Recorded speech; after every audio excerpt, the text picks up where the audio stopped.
You're listening to the Chartographers.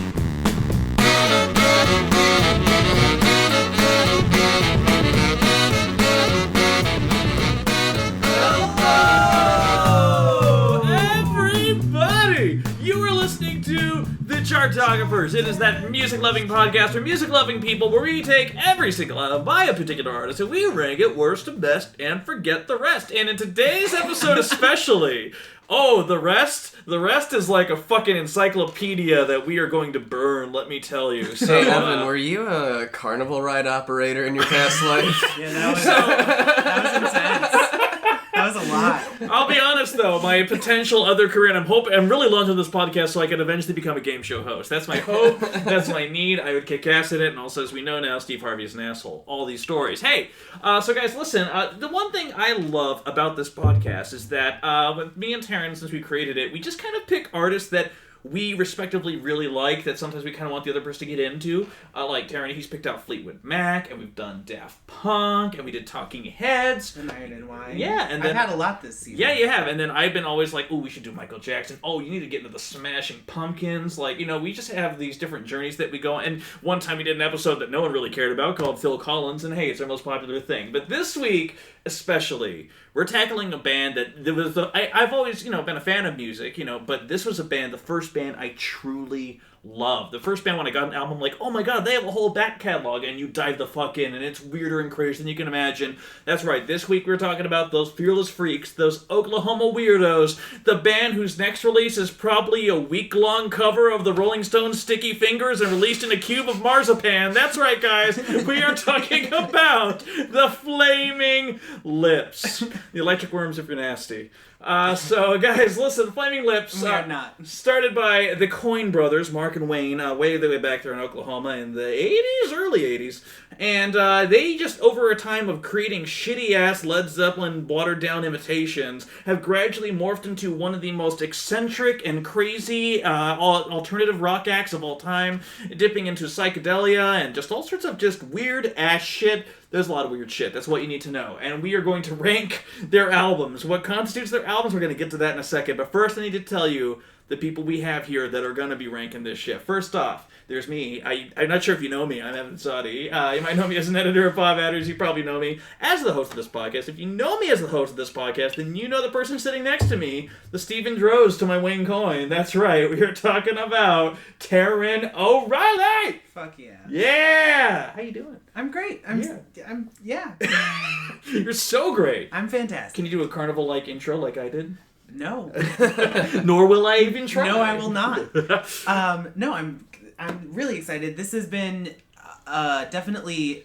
We did 2 research weeks on this. Yeah, for this one. is an There's artist a lot that I to get probably through. knew the least about going into. That's not true. I knew more about Flaming Lips than I did about Smashing Pumpkins. But still, it's been a very interesting, incredible journey. Yeah, I took 2 weeks on this one because I wanted to get it right. And I'm glad I did because my thoughts have changed so much. Yeah. But more importantly, though, the biggest thing here is that do you realize that in season 2, our most frequent guest in the entire podcast history hasn't been on it once? I know, that's why I was like, we gotta do this. Are you fucking kidding me? That's right. How could we not have the guy who has an untitled band that is still coming out with new material that will be coming out later this year? The one, the only, Jon fucking Harvey is here. Hello, everybody. Thank you for having me on again. I knew this episode was gonna come. I didn't know it would be so now. soon. Yeah. And as immense as it is, I mean, I kind of... You want to talk about a journey?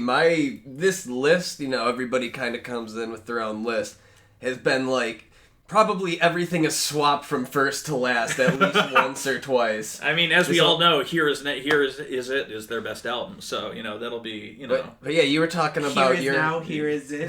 Here it is. Yeah. But yeah, you were talking about... Here it is now. I kind of also want to talk about, like, our histories with the Flaming Lips. I know yours is a little bit more recent, but, like, me and Evan kind of have a really long... A lot of people have a long history with this band. One of the longest-going bands in the business. Yeah. They, seriously. So the first episode I joined you guys was on for Beck. Mm-hmm. I remember I probably said a bunch of stuff how Odelay just completely destroyed my world. Yeah. That was like my first big experience. my first big love, but the second to come is the Flaming Lips, which wasn't as totally immediate, because I kind of came in at a weird time. Like I came in, I think I mentioned that I got into good music, like, kind of later in life. Yeah, I mean, me too, yeah. So, that was, like, so the Flaming Lips was kind of a band where you could just hear a lot about them, and when you kind of start discovering that, like, it's gonna come up a lot. And so, I got in around Embryonic, which is not, even still, is not the one I would tell somebody who's never listened to a Flaming Lips record. You should make that your first album, man. Yeah, no. And so, and I will be honest, I wasn't immediately, there was stuff I wasn't immediately in love, but there's stuff I'm like, wow, this is cool. I've never heard anything like this before. It's so, and that's kind of what I think gets you on the roller coaster of this whole thing, is that you kind of start checking out, and then I checked out the Soft Bulletin. The first time I listened to Race for the Prize, like, I'm not, somebody's gonna get, like, upset about this statement. I'm just saying, for an example, for me, it was also the same equivalent of listening to Stairway to Heaven for the first time. It's just such a transcendental experience. Wow. Race for the Prize is your choice for the that's experience? I mean, that's also that's like came on many end of the year lists for that one. That's been like the #1 song for several publications. That's the one that I think is probably, other than advertising purpose, among the fan base is the most popular. And that's just, so, like, I got that, but then the rest of the album... Yeah. And listeners, I'm sure you all, I mean, especially if you're even a casual or even like a hardcore Flaming Lips fan, everyone's entry point is going to be something weird and something different, and that's kind of, this is a band who really changed their styles deliberately between albums, which is one of their strengths, and sometimes some of their detriment too, but, you know, we're going to get into that.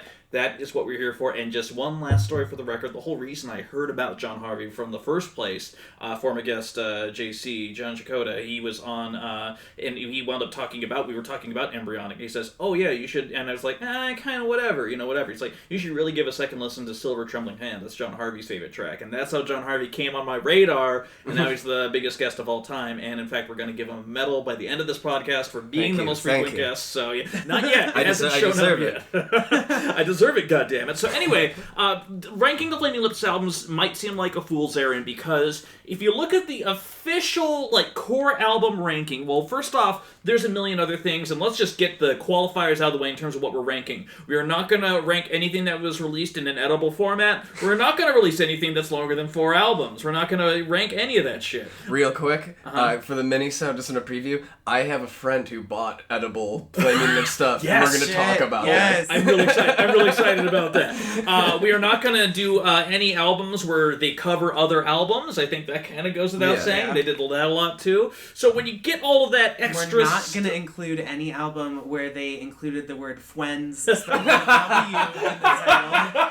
That is also very true. So, but long story short, if you're like a hardcore fan, this is like Robert Pollard fucking Guided by Voices level. There will always be stuff to look up and get into. But more importantly, though, let's get into it. There are 14 core albums, and we're going to kind of debate those a little bit. If you want to get into it, there's the 1986 Gritty debut, Here It Is. There's the expansion of that, 1987's Crazy Cover Art, Oh My God. There is 1989, somehow in the same vein, Telepathic Surgery. There is 1990's artistic breakthrough in a Priest-Driven Ambulance, first album produced by Dave Fridman. There is 1992's major label debut, Hit to Death of the Future Head. There is the one that has the hit on it, Transmissions from the Satellite Heart in 1993. That's doing it a disservice. Anyway, continue. Yeah, I mean, exactly. But then there is the kind of the mature pop expansion that is 1995's Clouds Taste Metallic. There is the 4-disc standalone art project that is Zerika from 1997.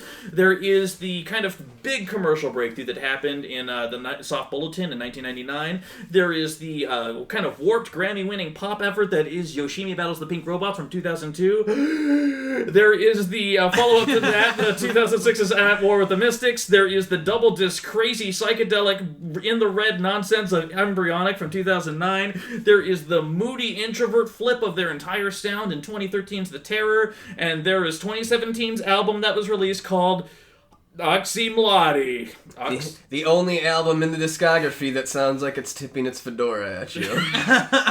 Oxy Melody. Also the only one that has a guest spot by Miley Cyrus, just FYI. But hey, listen, so that's 14 albums right there. Before we talk about anything else, we need to talk about that big old 4-disc elephant in the room, which is Zerika. Now, Zaireeka, for those who don't know, it is a 4-disc set, not because it's 4 discs of songs, it's 4 discs of the same song. But each disc has a different portion of it, so one might have the drums, and one might have, like, the guitar, and then they might swap at one point, too. So maybe you only have 3 discs to play it with, or maybe you have all 4. It's supposed to be, like, kind of an interactive listening experience, which in 1997 especially was a big deal. Not a lot of people or artists had done that. Nowadays, anyone can just, do that or do their own down mix or whatever you want. But, I mean, like, yeah. so you say that, but no one has done this since. Yeah, it's not like that this started a huge trend. Even Wayne Coyne said that he expected this to become a thing. Yeah. And it did not. And it did not become a thing because as we experienced... When we tried it, for the record, we did try it. Fucking hard to sync up 4 CDs to play at the same time. You think it's easy. It sounds easy. I'm doing it on my computer, and then we have one in the Blu-ray player, and then we have one, on a Walkman plugged into this massive speaker. And I know, it's described like it's not intended to always line up, but the thing is, if you do want to get as close as possible, you also have to... You have to be working as a band, kind of. You have to be in time. Which you I have to get the like. You kind of get the. You got to get the count in. Like you can be off time, and you're gonna mess up the whole experience. There's a lot of collaboration. Yeah. And I would say for Research Week, all 3 of us, we both listened. We did the actual party to kind of do it with the CDs, and we have the mixed down version as well. So we have the full experience for the record. Mm-hmm. Personally, part of me kind of wants to include it in the ranking. That's just me, but that's 1 vote out of 3. Jon Harvey? I'm more so either way about it. It's also, right off the bat, I'll say, it's tough. It's a tough one to judge because there's Zaireeka, the album, and then there's Zaireeka, the listening experience and the art exhibit. Like, Zaireeka in a certain... what I'm talking about. Yeah, in a certain sense, there's, it's like, what am I grading on? It's almost like, how good was the 3D to the narrative-based movie I just saw? Yeah. Prometheus, not a great movie, but the 3D was killer, you know? I think if we are including it, we would have to consider it with the mixed down versions that we have, where it's tracks. Yes. How good are these songs? The songwriting and everything. Yeah. And I think that if we did do that, that'd be fair. What's your vote, Taran? You know what? I've been behaving like we might include it, so now I just kind of want to. All right. I think there's people that would... I feel like there's people that would be upset if we didn't include it. Yeah. I mean, you could tell those people to fuck themselves. I mean. And we will. You people, go fuck yourself. I'm telling you that right now. All right, in that case... Yeah, let's just include it. 14 albums, 14 spots. Here it is. Oh my god. Telepathic surgery and a pre-striven ambulance, hit to death and future head, transmission for the satellite, hard cloud system, metallic Zaireeka, the soft bulletin, the Yoshimi Bells, the pink robots at war with the mystics, embryonic, the terror, Osley, Melody. All right, guys. Let's do it. This is a 2-part episode because we got a lot of albums to get through, and this is why we're starting at number 14. Our opinions are open. They can change at any time. That's why we rank and debate. And Jon Harvey, you are here in the studio. This is one of your all-time favorite bands, and now I got to ask you that question. We got to ask at the start of every fucking ranking. Jon Harvey, what's the worst Flaming Lips album? It's pretty... This one's kind of tough in the sense yes, that... Yes, it is. Actually, no, it's not. No, it's not. I mean, I think we all have different answers, but my choices. It's first... I think we're going to be a little bit loose. There's only 2 albums that I'm like, oh wow, those are really not good. Mm-hmm. And that's like... There's some I'm like, yeah. So there's only 2 I'm kind of like, not great.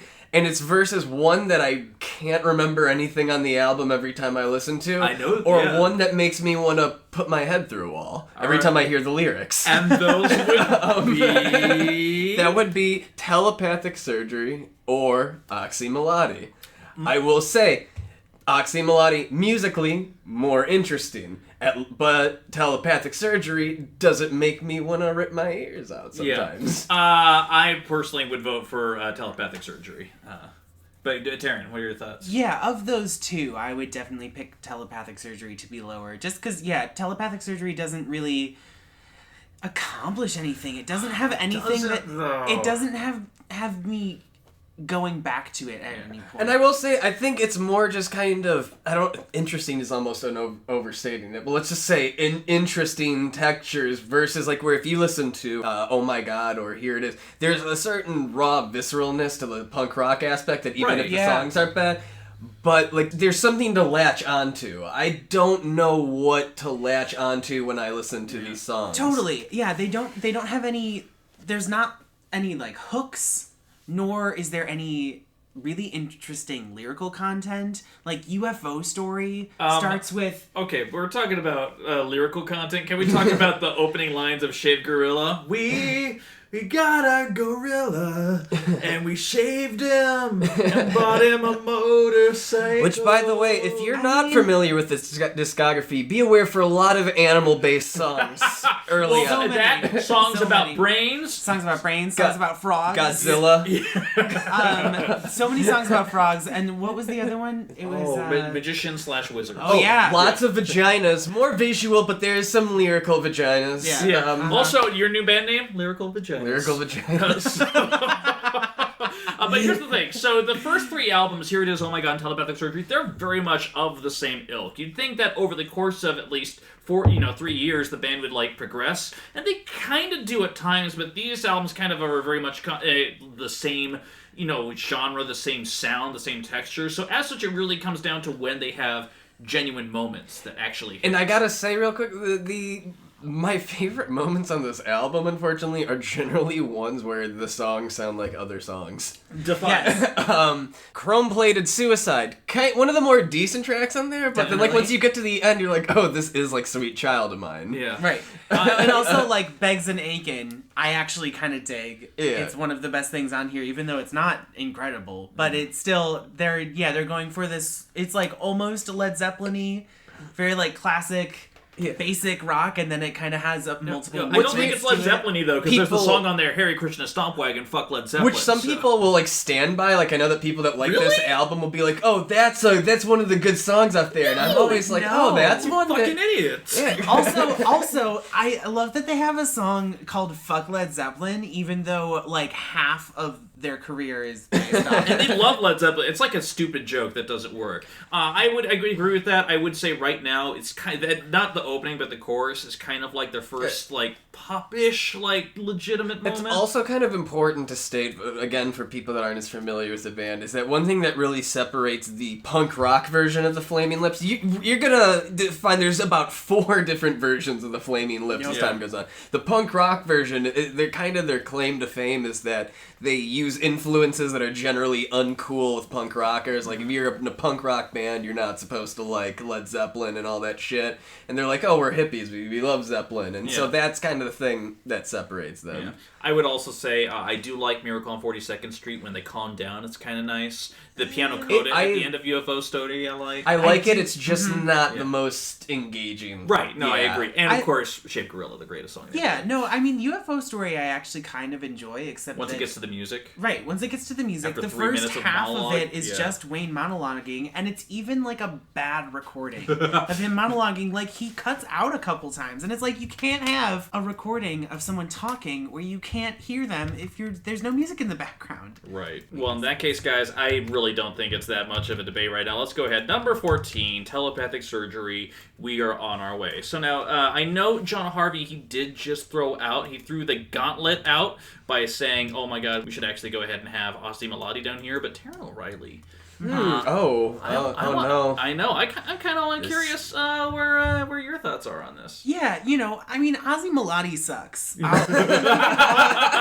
I think we can all agree on that. But the thing is, so do a lot of their other albums. And so I just don't think we can throw Ozzy Melody to the wolves without talking about Oh My God. Oh My God. Because Oh My God is similar to Telepathic Surgery in the sense that there's really no reason to listen to this album except for, I would say, their 9.5 minute 1 million-billionth of a millisecond on a Sunday morning is actually really interesting. It's they allow themselves to be extended and jammy. As somebody that's disagreed with most about everything you just said on there, I don't know. I kind of that's the one early one I kind of like. I think they do offer something, even though they're not. It's definitely not going to make it past the top 4. You mean the bottom 4? The bottom 4. Yeah. Wow, Jon Harvey, top 4 album. Oh my god, we did not see that coming. Yeah, I don't know. I just are think... you comparing it to Here It Is? I think also? Here It Is, I'd put... I would say that, for me, Oh My God is the top of what's probably going to be in the bottom 4. Versus, let's be real, I think the next one is Here It Is. And I just think that Here It Is just less memorable and kind of... I know, it's more in a punk rock style that I'm not generally into. My thing with punk rock is I don't like it when it's like just too simple, like there's not much musicality about it. It's like it fits the stereotypes of people just chugging away with not much skill. Whereas I think there's more actual songs once you get to the second half of Here It Is. I don't agree with that at all. Actually, because on Here It Is, I actually really like Just Like Before. It's a very simple song. Mm-hmm. It's not distinct. It's pretty generic, just like you said. It's very basic punk. But it's still, I don't know, it has an edge to it. And then I'll enjoy, like, She Is Death at the Right Time, or With You, or... I actually do enjoy With You. Trains, Brains, and Rain, which is like... That song is so stupid, yet I love it. It's stupid, but I love it. And then Here It Is has Godzilla Flick on it. Yeah, Godzilla Flick, for the record, that was such a great revelation when I first got this album, too. When I was getting into early lyrics, I'm like, oh, some of these songs suck. I'm never going to play Man from Pakistan ever again if I can help it. I mean, right. Yeah. But, like, Godzilla Flick was like, look, you stopped, you slowed down, you have a melody that's really great. It's kind of this goofy little song. And then when, even Staring at Sound, that closing song, when that fucking Peter Hook-style bass comes in, like, partway through during the chorus, it's just like, oh, you guys are actually trying shit here. So, like, even though I felt like this was, like, their one shot that they had, so there's a little bit of something to it, unlike kind of the comfort that they had with Oh My God. Oh My God is still all over the place. Oh My God is still crazy. But like it's still very much a carry on. Like if you put Everything Explode in the opening song on Here It Is, it would have been the I don't know. I also do really enjoy Prescription Love, whereas I think it's like the really. I think it's one of the songs that it has more actual structure to Oh My God. Mm-hmm. Whereas I think like Whereas, like, I think the first half is kind of a little bit weaker. 1 Million, I do like that song. It's just, it kind of meanders a lot at certain places. But Maximum Dream of Evel Knievel might be one of their worst songs. Yes, I totally agree. I could give you, no, definitely. Yeah, absolutely. And I think that's just why... I think it's like, what saves this one for me, though, and again, because you've disagreed with everything on this, the songs Prescription Love, Thanks to You... Can't Stop the Spring and Love Your Brain are kind of like the ones that I'm like, those are like kind of decent. Well, Love Your Brain is just a complete take. This fucking piano, like a complete break from everything you did before. This like piano ballad that's kind of almost trying to be like, you know, AOR in structure, like, you know, kind of this giant. Whereas it's more just, I think they're all about, to me they're about generally equal quality, but like off Here It Is, I do like Charlie Manson Blues. I just kind of get a kick out of that one. Godzilla Flick, I'm definitely with you on, and Staring at You. It's just some of it. It's just like the Train's Brains. It's fun, but I'm just not as like. It's kind of just more baseless noise shit to me. Yeah. I guess, but that's exactly how I feel about Oh My God. It's not an argument I necessarily feel that empowered about like, oh, there's something you're missing about this album. It's just in preference. I think I get a bigger kick out of these ones than I do. I'm personally a fan of The Seal and His Bendin, a stupid ass song. I'm just really surprised. I think it's also what does it for me. I'm just kind of surprised. Well, I'm more surprised that Oxy Melody wasn't like the more obvious one. And I'm like, oh yeah, like when I'll agree that it's definitely, at least the music's more interesting on that than any of the other ones. I think these other two ones just have a little bit more purpose. Well, I feel like with the first two albums, or the first three albums really, is that like they're just stumbling around, fucking around in the studio, but every once in a while they stumble across something really great. Mm-hmm. I feel like it's almost accidental at times, like, because clearly they didn't follow in like... Absolutely. No, I still to this day feel like Wayne Coyne is accidentally brilliant.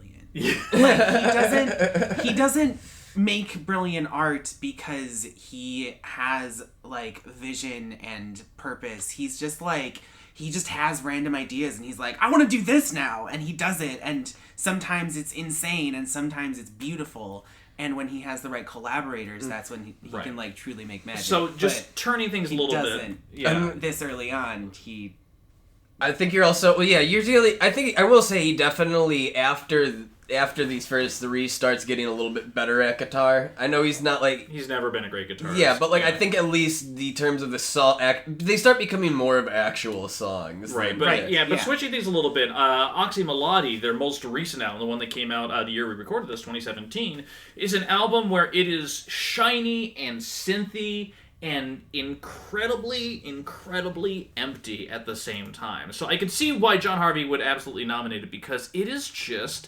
fucking insane. Like, it is just so bizarre and odd, and I don't like it myself, but that's just its own thing. And then the lyrics, what I found out later is that the approach is that it was all stream of conscious, which I think becomes even more apparent. I'm not saying He's been doing that for like a decade, though. I think that at least he would...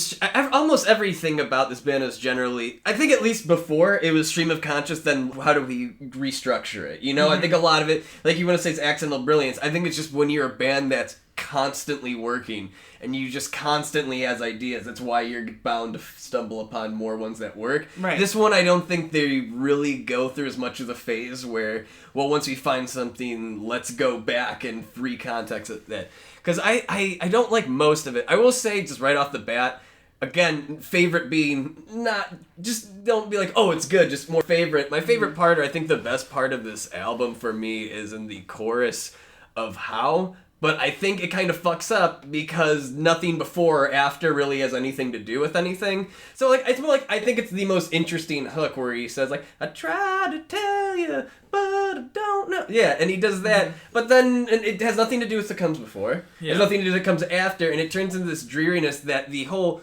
However interesting that hook is, it doesn't really have any impact because it doesn't seem to be consequential to the rest of the song. Right. And that's I feel like also like one night while hunting for fairies and witches and wizards to kill. Jesus, fuck these titles. I feel like that's a song where like it almost feels like it's going to be cinematic or tell a story. You have these heavy tom drum hits and then it just never goes anywhere. I think that's kind of this whole thing about this whole album is that you just want it to do something, because that's what was part of what was Your brain is a castle that's flying. I don't give a shit. What the fuck does this have to do with anything, dude? Like, that's part of what is frustrating about this album, is because when they were at their peak, their best songs swing back and forth between up-tempo and down so much. Like, almost all of them have big tempo changes, or at least changes in feel.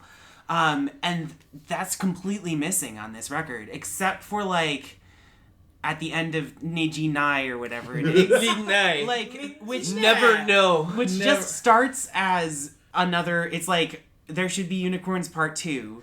And then they come in and then there's a lot more like improvisation on the bass, and then there's like some synth hits that come in, and it gets kind of fun, but it doesn't... Can I challenge you guys to declare what do you think is the best song of Oxymelody? Oh, Do Glowy, obviously. That is a fucking song. Dude, God, just the title.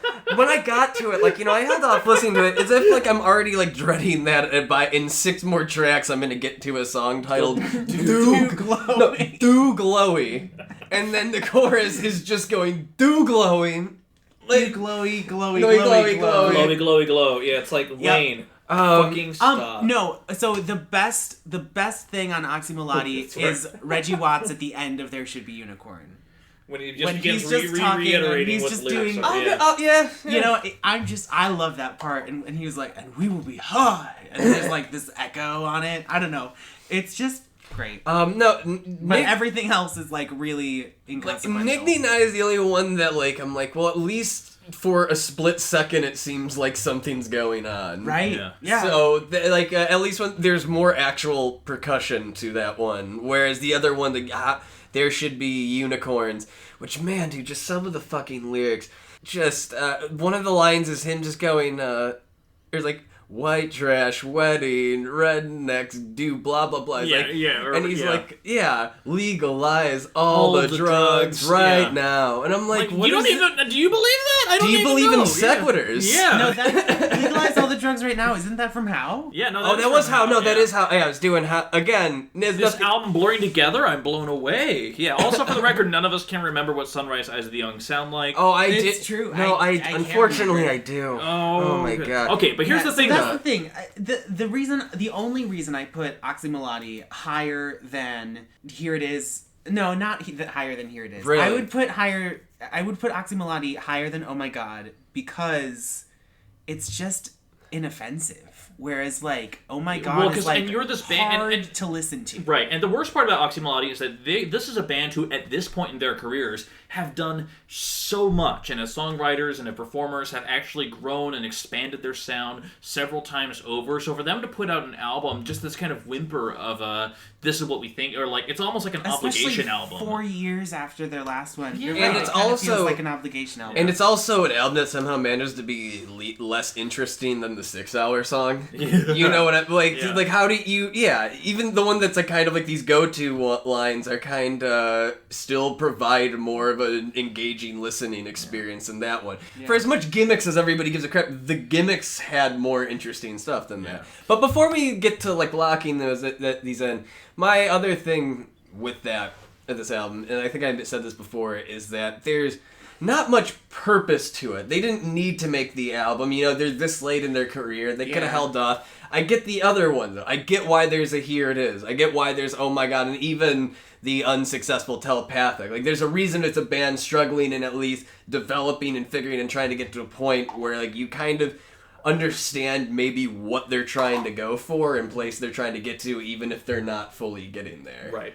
So that being said, though, we've been talking about this for a half hour. Oh, so shit. as such, I mean, we took like 15 minutes to get through. But there's a lot to get through. So listen, I think we can all agree that Here It Is, Oh My God, and Oxymolody are on the chopping block. We can. Yeah, right. yeah. I will just say I will be fine with whatever order these end up in, and they all need to go next. I'm with you. I'm with you on that. I kind of like just what's the agreement here? All right, I'm not going to really. Here's what I'm tossing out there. You seem to be standing for Oh My God hard. I don't think Taran and I can agree with that. I think Here It Is just has a few more melodic things on there. A few things. But that we put it above Oxy, but behind.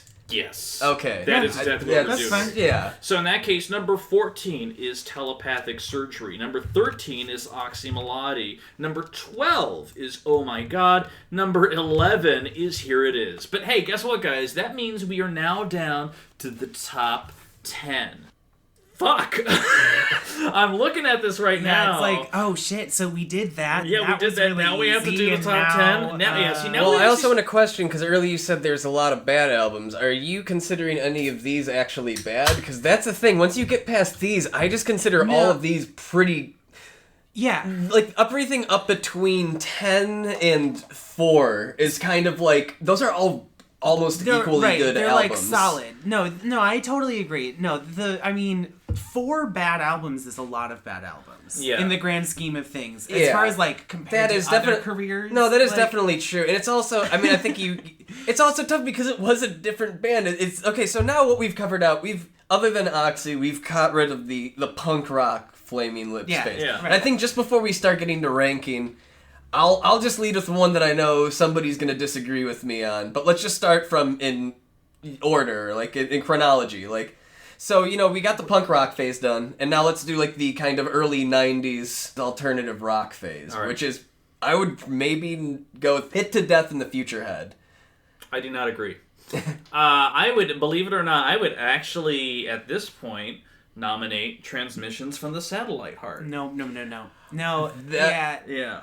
That's, I mean, I can't put Transmissions below Hit to Death. Okay, but let's talk about these here, because we need to first talk about what the iconic achievement is with In a Priest-Driven Ambulance, because after these dopey-ass fucking rock albums that they put out before, they finally get a real producer in the form of Dave Friedman. And I say real producer, this is the first thing he's ever produced before he started doing stuff with Mercury Rev. But Dave Friedman, he's just like, instead of the band trying to produce everything themselves, he really pushes them for clarity. He pushes them for songwriting clarity and intent, and it's actually helpful, and that's why many different other critics that aren't us actually have said that In a Priest-Driven Ambulance is, quote, the first genuine, like, real Flaming Lips album. And I'd agree with that. Yeah. I got a lot more positive things beyond that to say about... I think it's a really good album. I'd be surprised...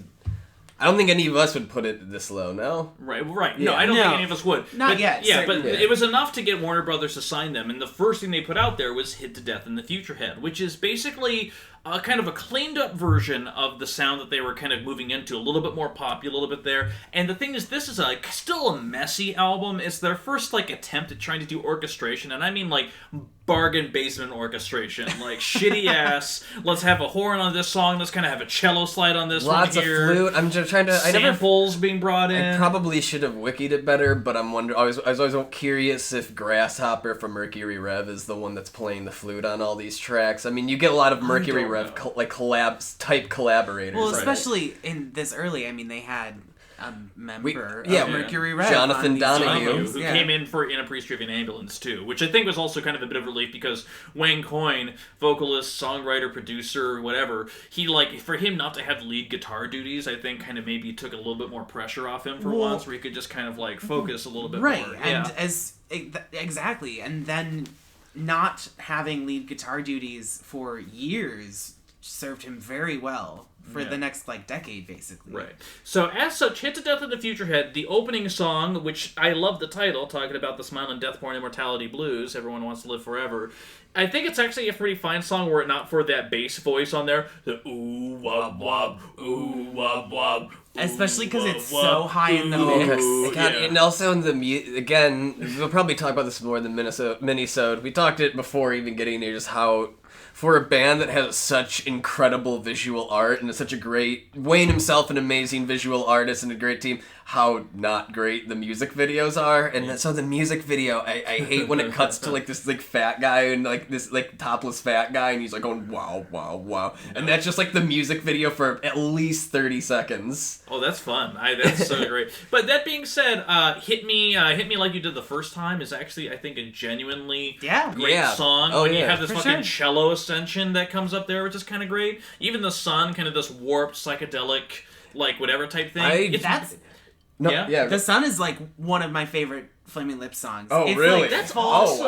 It's full. Wow. I mean, in my top 20. Yeah. But I mean, I think with the band like the Lips, you always have these weird left field ones. Yeah. That I think always end up. I mean, in there. and it's a full on late era Beatles psychedelia number. But also I like the production, even though you'd think it'd be a downfall, but I kind of dig how super fucking 90s it is. Yeah. It's in a cool way. It's how some Princes are when Prince's kind of its time is still working. That's how this one is for me. Right, right. And I especially like it because it's clearly it is the Beatles style produced in the 90s, so distinctly. Just how people making that kind of music now, you're oh, this still sounds like 2017. Yeah, no, I mean, there are just a lot of really interesting guitar textures. I mean, I think the Jonathan Donahue influence really does kind of round out and bring some of these together. This album, Death in the Future Head, was the first one with Stephen Drozd. No.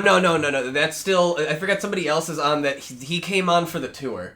Oh, really? They after this album, Jonathan Donahue and Nathan Robinson, basically the drummer assumed that because they had a contract, he's oh, we're rock stars now. And then when they weren't immediately rock stars and making all this money, he's oh, fuck this, I'm out, and quit. And so right before the tour, and so they scrambled together, and Stephen Drozd, Ronald Jones had been part of their team. And we also tell way more stories about him come to those albums, but they brought him and Steven on last minute and then kind of worked those out for the next one. Yeah. Got it. Okay. So, so that, I mean, and that being said, I wouldn't call it a great album necessarily, but there's enough moments on here that I really dig to prevent me, to be no, this, should still be a contender in some way. For whatever reason, in my young teenage mind, when I was still in high school, and I heard You Have to Be Joking, Autopsy of the Devil's Brain, kind of this pain ballad where, Wayne's doing his weird warble thing, you got to be kidding, doing that thing.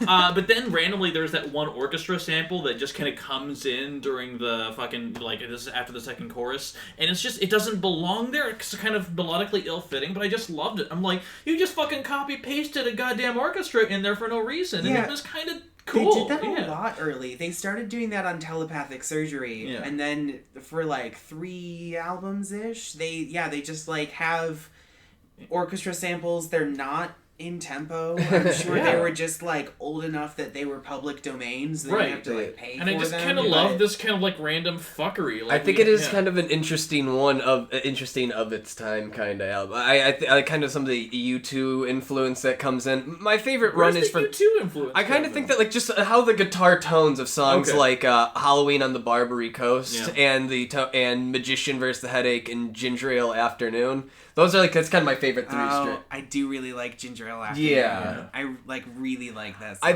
For me, like even though it's all pretty good, I think that stretch from there, those three songs are where I feel like it's really emotionally doing more for me. Mm-hmm. Yeah, and emotionally doing more than a lot of their other stuff they'd done prior to this point. Like, oh wait, the Freaks have emotion. Like it's kind of this revelation to a degree. So that's something I think is important about this album. Right. But this album has like a 3-song run, which is not enough for me to like want to put it higher. I think while it's all consistent, here's the thing: it's a consistent album. I just think that the highs aren't really as high as many of these other records that are going to be coming on here. There's just like yes, they accomplished some good things on here, but it just doesn't have the songwriting. I mean, even The Sun, they do that sort of psychedelia worlds better on like Yoshimi and At War with the Mystics. So you kind of have to bury the hatchet. So do you want to team up with Jon Harvey and vote for his? Before we do this, let's talk about because that's one. Because here's the thing, that was one that I wasn't sure depending on how Taran felt about it. This one I knew was contention. My thing is, while I think Hit to Death is more consistent, it's just the thing is. Transmissions from the Satellite Heart has so many just mega iconic songs on there. Like some career defining ones. You've got Jelly, which is the classic. Even Turn It On. Jelly, their first big hit. Yeah. It just one of my favorite. Slow Nerve Action is just one of my favorite songs. So that was the thing about when I was first digging in this past week, listening to the punk, and I sort of unfairly shoved Hit to Death and Transmissions with that early on, but Transmissions is so much more. They have, it's their pop moment. they have Droz by this point. We've established. To give I try to give the quick history lesson about that to bring it up because you understand that the Flaming Lips have also had so many different band members that still continued being a thing into the late 2000s. But so Nathan and Jonathan Donahue left. They knew Stephen Droz was in other touring bands, and I like that moment in the documentary when they're like, you know what? Like, then somebody said to us, you know what? Janice 18 still sucks, but their drummer is amazing. And they brought him up. They brought Stephen Droz on board, who, by the way, is like a musical genius. And seriously, to save time, we'll have more time to essentially fawn over him so they bring him on board and he's now the drummer and multi-instrumentalist. The thing is he can also write and perform at genius level, so if they have ideas he can do it perfectly, and he can do anything that they imagine. Right, he can bring their ideas to life. Yeah. Also, throughout all of this, Michael Ivins is there. Ronald Jones. He plays bass. Ronald Jones, real quick. He lived in OKC with Wayne Coyne. At one point, not his official audition, but he came to Wayne and was like, hey man, I've been working on this one Flamin' Lips song. I wanted to know if I was playing the part right. And he plays it for me, and I was just like staring at awe, and he's like, was that right? He's like, yeah, well, that was right, but you were also playing the lead and the rhythm guitar. Like, that's 2 guitars on albums. And Ronald Jones just comes in and played them both at once. So he provides a level of texture and kind of just noise that I still haven't seen anybody recreate. Yeah. There's when they do get to the Clouds Taste, there's still stuff where, I remember when they did the tour, they sent out a notice going, hey, on Instagram saying, hey, does anybody know how to play this? Yeah. Anyway, so this is the band now, and so now we have some really interesting textures that go on. These songs are just coated with some brilliant guitar work. Yeah, and that's what has me coming back to this album, is just because, there's Slow Nerve Action. I actually kind of like Be My Head. Again, we're in I really love Be My Head. We're in the Beatles area that's like very Paul McCartney, but I also like go back to Pilot Can at the Queer of God. That's like, weird. That's one you like? There's some like really great... Oh, Jon Harvey just had a sad expression. No, I just like, I really like specifically the guitar work on that one. That is true, yeah. And there's just so much like on this whole album. What was the other one that's missing here? Jesus. Oh, yeah, no one gives a shit about Plastic Jesus. I will say... but When You're 22. When You're 22 is a great... that throbbing, like... It's, yeah. It's so... It just does it for me. Okay, that being said, though, and I realized what I just nominated was Transitions to the Sally Hart. I actually, just looking at the track list and looking at everything else, I'm going to toss something else out here. Okay. I've decided to go through my nomination process. Guys, how would you feel? And, the thing, I'm not going to fight too hard for Hit to the Death. I still really like Hit to the Death and Futurehead. Like, it's that joy, that enthusiasm for recording by amateurs. Like, you really experience it on that album, and there's a certain affinity for that. Uh-huh. But, guys, number 10, how do we feel about Zerika? Oh, okay. So yeah, let's talk Zyrika. Yeah, let's talk Zyrika. So, yeah, Zyrika, I mean, obviously, as the experience we've discussed, it is very interesting. It's worth doing if you're a fan of the band. But, song-wise... I mean, the opening track. It's more about the music than it is about. It kind of like it really is about the experience more than anything else. Because remember, after they put out Cloud States Metallic and it didn't do as well as Transmissions, Wayne Coyne was like, let's just do this. I have this idea. Let's get a bunch of tapes, and there's going to be a bunch of different music on these tapes. Well, this is going to put them in a parking lot. When Ronald Jones left too, right? Right at this time.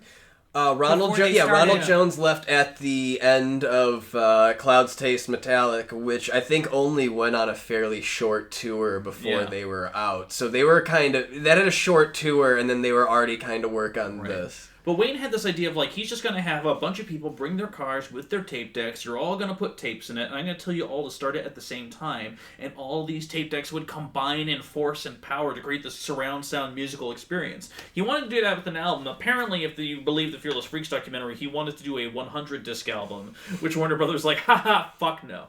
And so basically, let's do a 4-disc experience where you have these 4 discs, and again, the music kind of bounces around between them. And, like, let's do what we can to really create this. And I'll give credit to Zerika.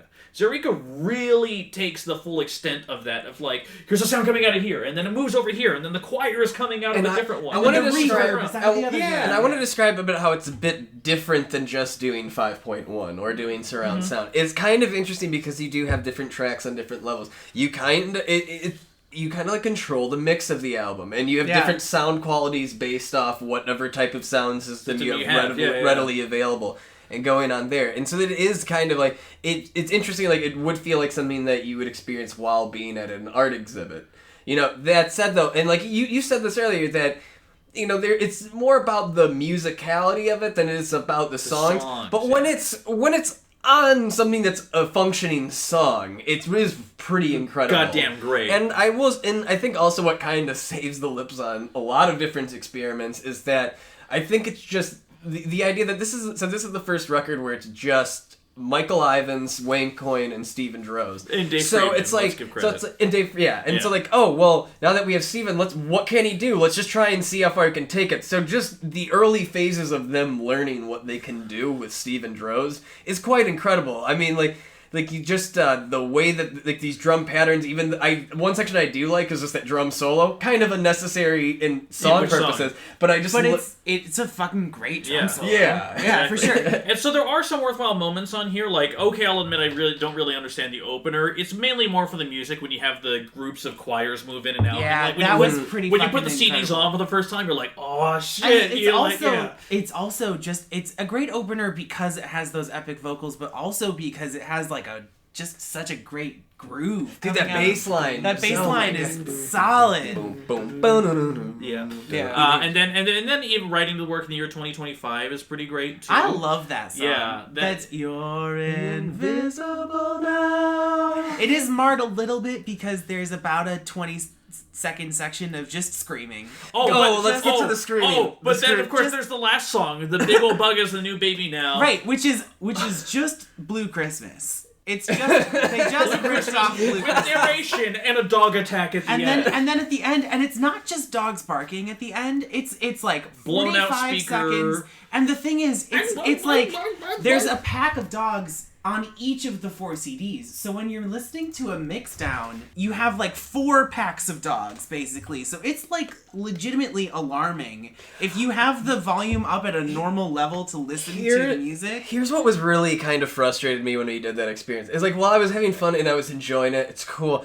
It's just that, okay, so you're the Flaming Lips. You're one of your press release. I'm not sure if it was an album cover or what. One of your press things is, finally the punk rockers are taking acid. Yeah. You know, this is all this drug was a reference. compilation album. Yeah, and so they do, so they've got, you can expect to maybe people will be taking drugs to Flaming Lips records.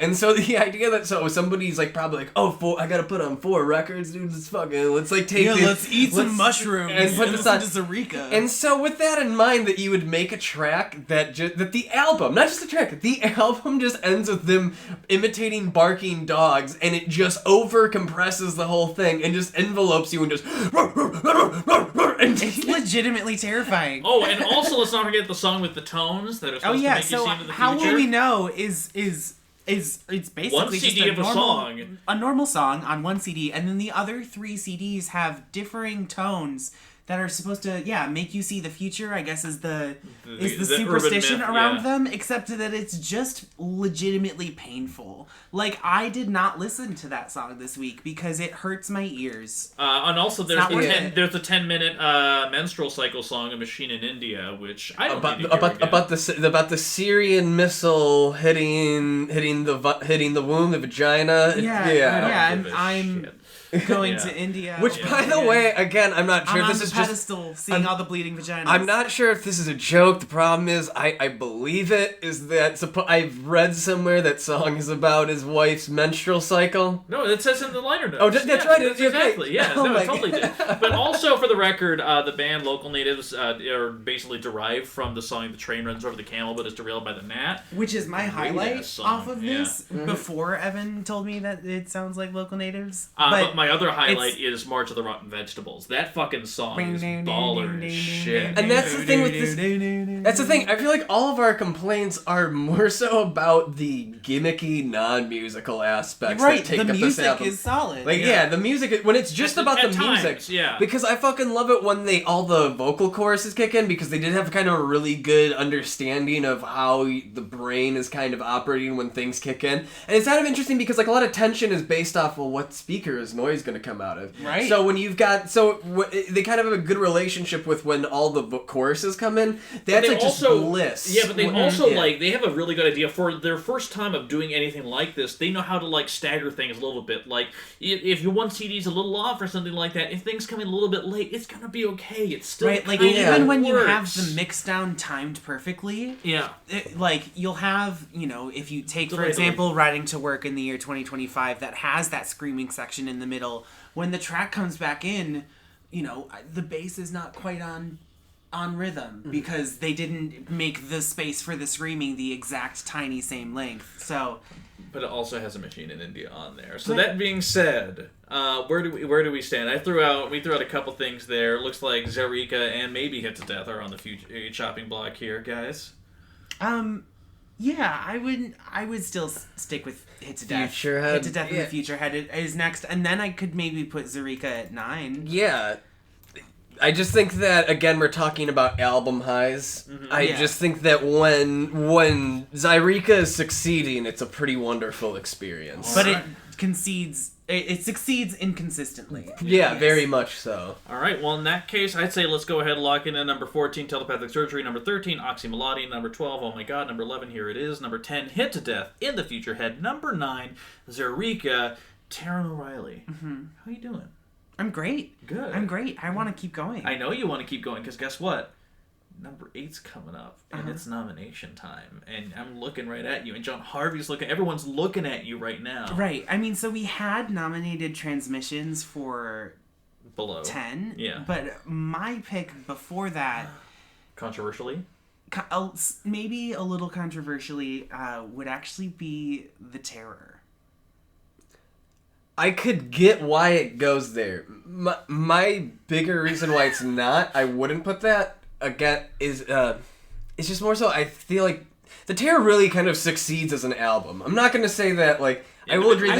I totally agree with that. And again, I think that's the bigger issue when you start ranking these. I feel like by placing The Terror here, I think my brain's, like, interpreting as saying it's a bad album, which isn't the case at all. Right. I just think that, yeah, as a listening experience, I just find The Terror so so kind of fairly incredible.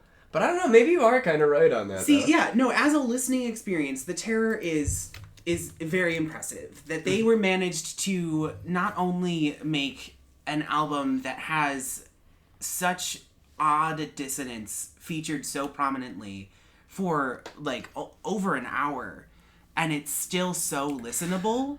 Like, I really do think, I think for listeners... I'm happy they did it. For listeners, I think also when you start discussing these ones, I think we kind of did an okay job describing it. But let's kind of just describe the music that is The Terror. I mean, like, we're talking about... So a band that's been historically just... Guitar psychedelic, pop. Maybe orchestration once you get to the middle chunk. This is like... a sharp turn after it abandons generally all guitars for a very cold synthesizer experience. Yeah. But more importantly, though, the biggest thing about this album, and why I would not nominate this here, I think it is a super strong album.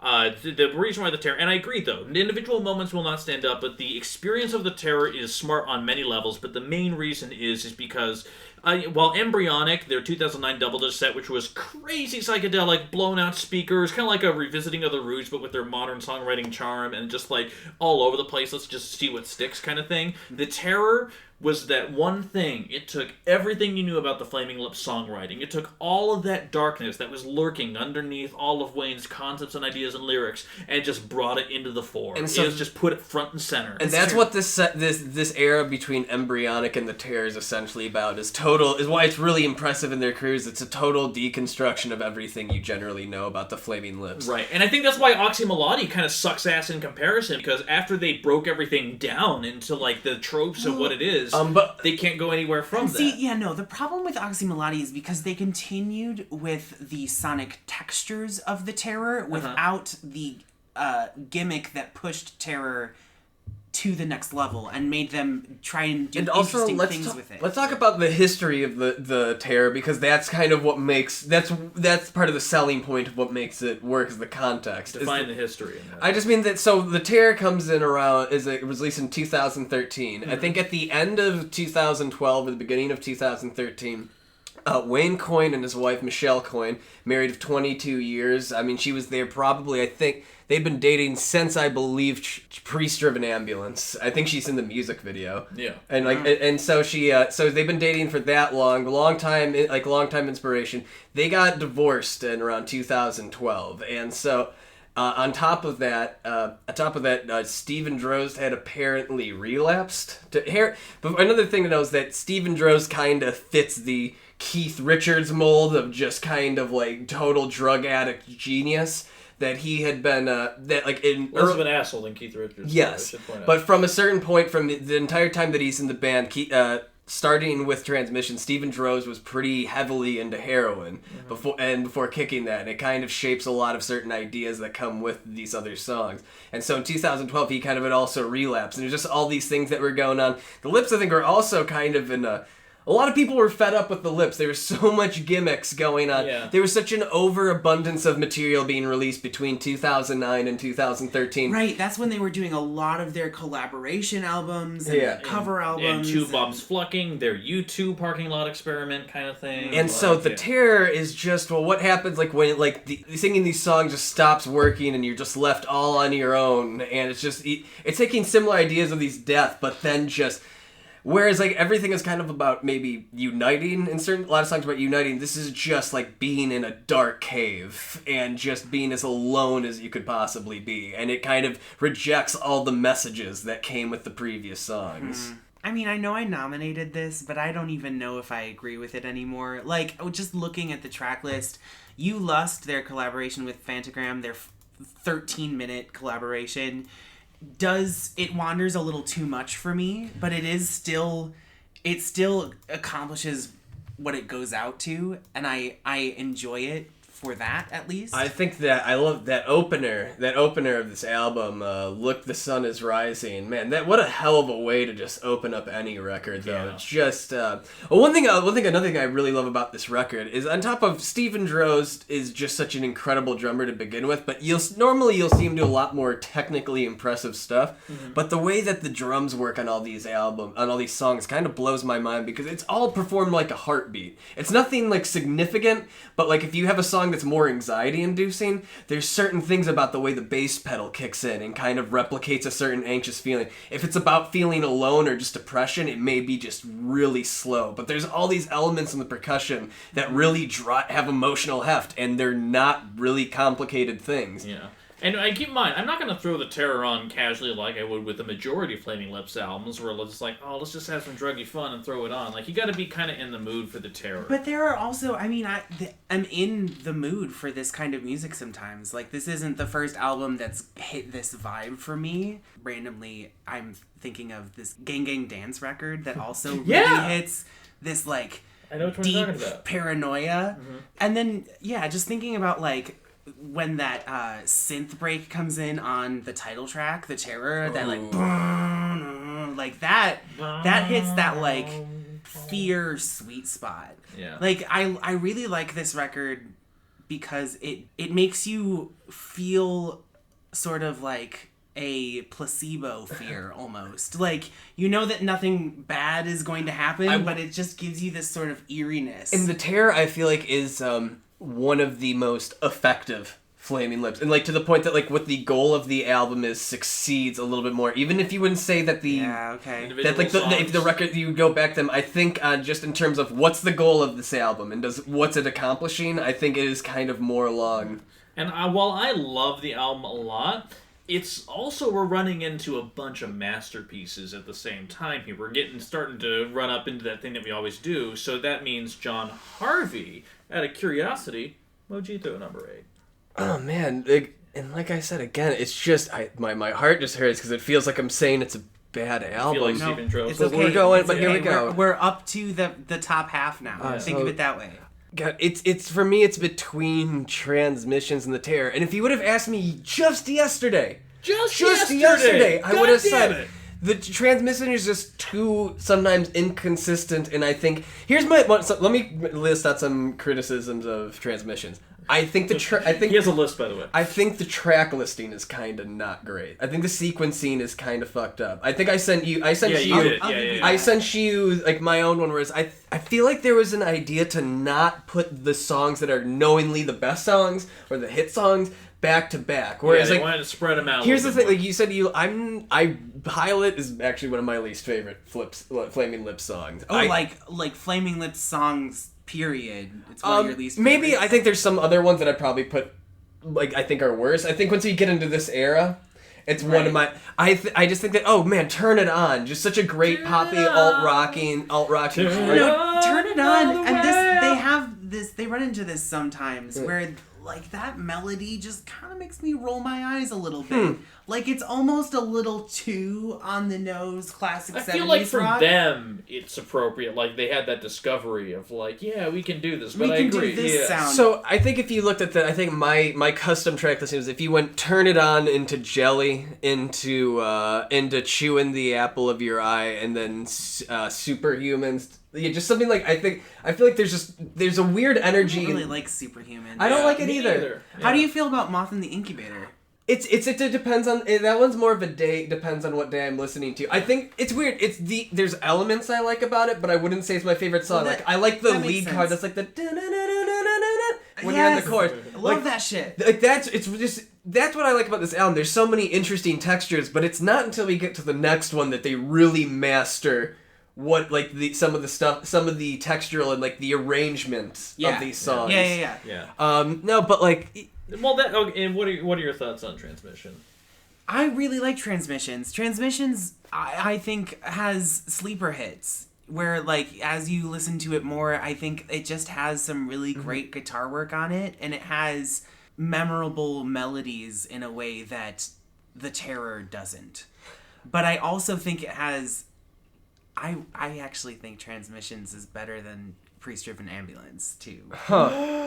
Controversial statement. What time are we at? So, well, to talk to us a little bit about Priest-Driven Ambulance on that one, too. It still runs into a bit of the early shit where, yes, they have more structure to the songs, but the songs are still kind of obnoxious. Stand in line, you mean? Raining Babies. I love Raining Babies. This is my message to the world. Like, he just sucks. He's a really, really, really bad vocalist. I totally dig Unconsciously Screaming. But then you have this opening, Shine On Sweet Jesus, has the same, like, ooh, wop, wop filter. It's just do Shine On Sweet Jesus. And it's just like, it's so high in the mix. It's just, it really bugs me. I don't know, man. I just honestly... Stand in line also is like a really, garbage day. My thing with In a Priest-Driven Ambulance, again, because you just now disagree with everything on that, but I just think that, like, in terms of, like you're saying, that Transmission doesn't have a great sequencing, I think that In a Priest-Driven Ambulance is one of the better sequencing of some Flaming Lips albums. I like that there's a more steady emotional arc. What I like about this, though, is that... Fine, I will agree that as far as, like, the track list, like, In a Priest-Driven Ambulance is sequenced better than Transmissions, but the songs are not as good. I think that, I don't know, I kind of like some of the emotionality, like, the desperateness of this album. For me, like, reminds me of, like, a weird recovery album, like, something really, like, tragic has happened to you. Okay, but also it has God Walks Among Us Now on it. That is true, but it does have There You Are, Jesus song number 7. But it does have Take Me to Mars. I was trying to stand up for it. So what I like about that one, though, is that when I listen to this one, it's like, for me it feels like something tragic's happened, maybe, like, whether it's like somebody dying or addiction. It's kind of really dreary. It's kind of like this weird processing feeling. And what I love about the sequencing of it, or just the album experience of In a Priest-Driven Ambulance, is that by the time you get to What a Wonderful World, the cover on this, Taran's rolling his eyes on this. I just gave the biggest eye roll. I think that cover, I mean, it's already a song that I've heard way too many times in my life. It's one of the few songs from that era that has really, truly transcended and is just omnipresent. And so, like, I already don't really need to hear a cover of it, except then you run into this early Flaming Lips era shit of where Wayne still is a fucking garbage vocalist, and also there's a lot of really, like, atonal guitar on it. Which kind of what I dig about. Totally doesn't fit this song at all. Let me tell you the real breakdown of What a Wonderful World. Oh, okay. You're gonna take me to school. No, well, fuck it. No, what I like about this is and I see where you could be coming from with, like, why do you need a cover of What a Wonderful World? What I like for in the context of the album, and again, most of these songs, I'd agree, they're not the best things by themselves, but altogether, what I like about that is you saying this recovery thing. That by kind of switching the whole tone of what that song is supposed to be, whereas, like, the original What a Wonderful World, it's kind of like a guy that's actually like, yeah, what a wonderful world, like, the baby's crying, it's great, I love everything. Whereas, like, for this is like sitting on a park bench, like, watching, like, the sunrise, kind of just like, holy shit. It's kind of like the sunrise, like the getting over the hill of the album. Just like when it gets to that fucking guitar solo at the very end. Oh, like, it's been a rough journey. It's been a rough night. Yeah. You're in a priest-driven ambulance, so you're fucked. Yeah. But here's the thing. Like, I have a feeling like, and I understand the love for In a Priest-Driven Ambulance quite a bit.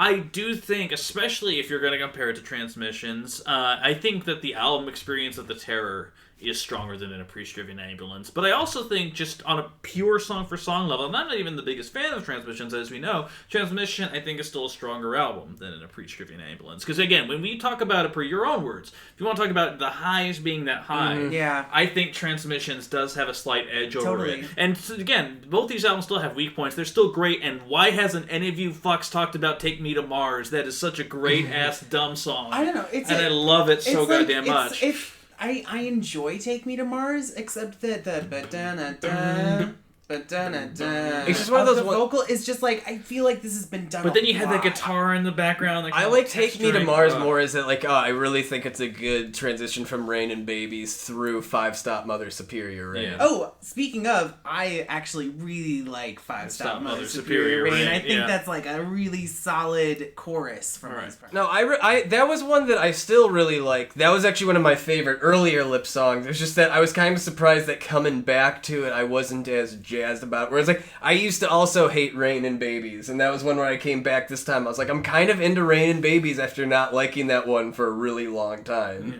So that being said, 876, we have 3 albums. I think unless there's anything crazy sitting out there, I think we could be of a pretty good ilk. I don't think I really am in a position to win the In a Priest driven. You're not, and that is okay. Yeah. We've all lost arguments so far, and we will continue to lose them as they go forward. And I'll be honest, I kind of agree. I just think that you have a deep personal. But let's say, is In a Priest driven ambulance probably the more well-rounded and complete narratively? It is a bridge between their alternative era and the punk era. But I just and the reason why I'm mad is I'm also of the board that with Transmissions you're kind of like, so the songs that are amazing are just like, I will still always come back to those even if I don't come back to this album. Like, I'll still always be going back to Slow Nerve Action, Turn It On. Yeah. So that being said, how are we thinking about 8 Priest, 7 Terror, 6 Trans? Yeah. Yep. Jon Harvey. It's tough.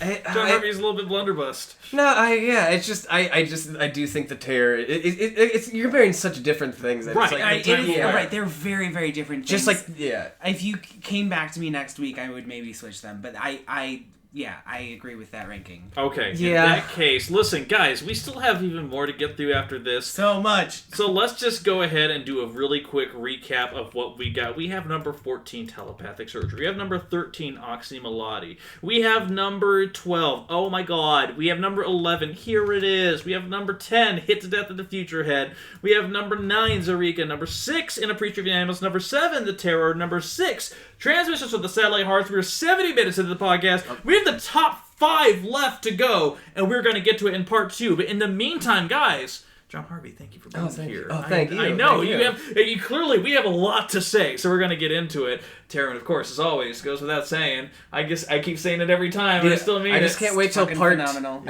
part 2 when I can just fawn over Steven Drozd for like an hour straight because he's the greatest musician ever. Also, Steven Drozd, email us afterwards. In the meantime, do us a favor, let us know your ranking of these albums on our Facebook. Rate us on iTunes. Find us on Stitcher. Blah blah blah. We're gonna catch you on a very busy episode, part 2. Join us then. See you the next time. Goodbye. Woo!